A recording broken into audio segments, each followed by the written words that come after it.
नमस्कार। सभी भाइयों एवं बहनों को मेरा नमस्कार।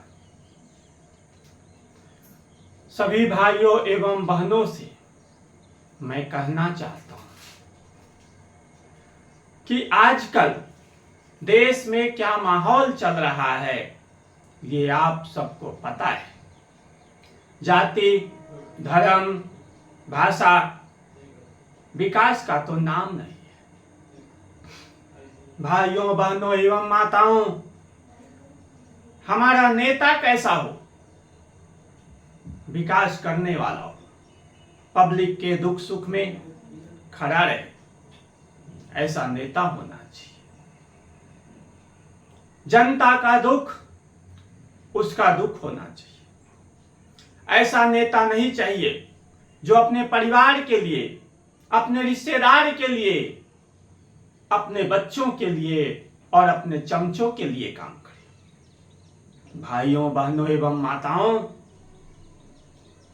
आप सबको पता है कि आपके राज्य का विकास कौन कर सकता है, आपके देश का विकास कौन कर सकता है। आप ऐसे नेता को, ऐसे उम्मीदवार को आप अपना कीमती वोट दें और उनको जिताएं। हर एक 5 साल में सरकार चुनने का, नेता चुनने का अवसर आता है। आप चाहो तो आप अपने कीमती मतों से, वोटों से सरकार बना सकते हो और सरकार गिरा सकते हो। ये आप सब में ताकत है। भाइयों बहनों एवं माताओं, हमें अच्छा सरकार चुनना है जो हमारे राज्य का, देश का विकास करे। जाति और धर्म को छोड़ के सबका साथ, सबका विकास करे।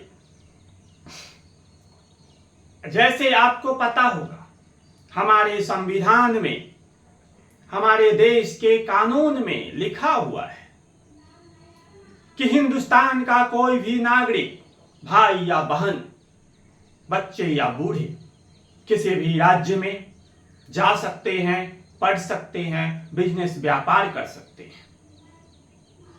उनको बसने का, उनको प्रॉपर्टी खरीदने का अधिकार है। पर कुछ राजनीति के लोग हैं, कुछ पॉलिटिक्स करने वाले लोग हैं जिनको यह पसंद नहीं है। वो मेरा तेरा करना जानते हैं। ऐसे लोग देश के लिए, राज्य के लिए खतरनाक है। यूपी वाला महाराष्ट्र में आएगा, उसको मराठी बोलना है। महाराष्ट्र के लोग यूपी में जाएगा, उसको भोजपुरी बोलना है। ये कोई जरूरी नहीं है।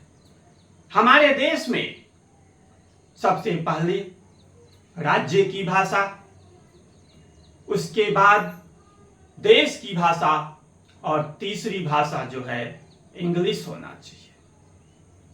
जबकि कुछ स्वार्थी नेताओं ने, पॉलिटिक्स करने वालों ने राज्य की भाषा सही रखा, पर सेकेंड भाषा उसने इंग्लिश अपनाया।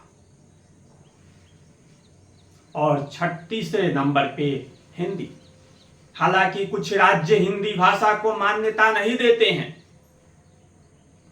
उनको मैं बताना चाहता हूं कि हिंदी देश की भाषा है, भैया भाषा नहीं है, यूपी बिहार का भाषा नहीं है। भाइयों बहनों, यूपी बिहार का भाषा अलग है, भोजपुरी है और भी उनका है।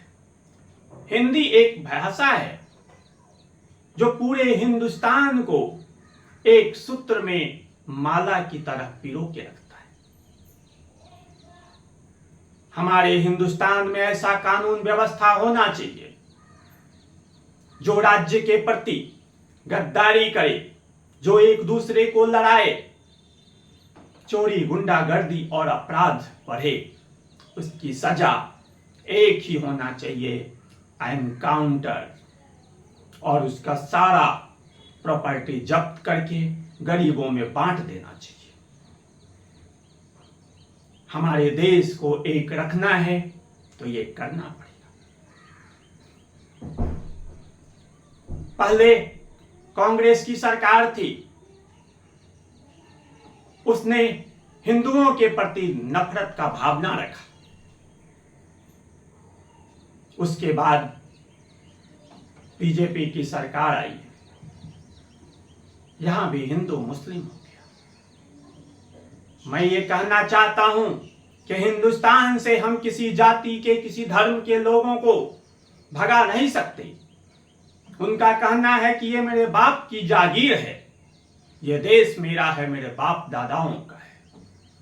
तो मैं उनसे ये कहना चाहता हूं, हाँ तुम्हारे बाप दादाओं की है, जागीर है तुम्हारी देश, ये तुम्हारा देश, पर देश को बनाए रखना, कानून व्यवस्था बनाए रखना, ये तुम्हारा काम है।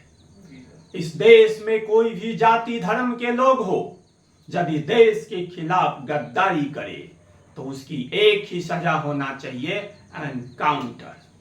चाहे वो किसी धर्म से हो, किसी जाति से हो, किसी का बेटा हो या किसी का बेटी हो, एक ही सजा होना चाहिए, एनकाउंटर। कहा गया है भय के बिना प्रीत नहीं होता भाइयों बहनों। यदि देश चलाना है तो कानून व्यवस्था कठोर और मजबूत बनाना होगा। यदि आपको ऐसा लगता है, याद करो हमारे देश में जब हम आपस में लड़ते थे, झगड़ते थे,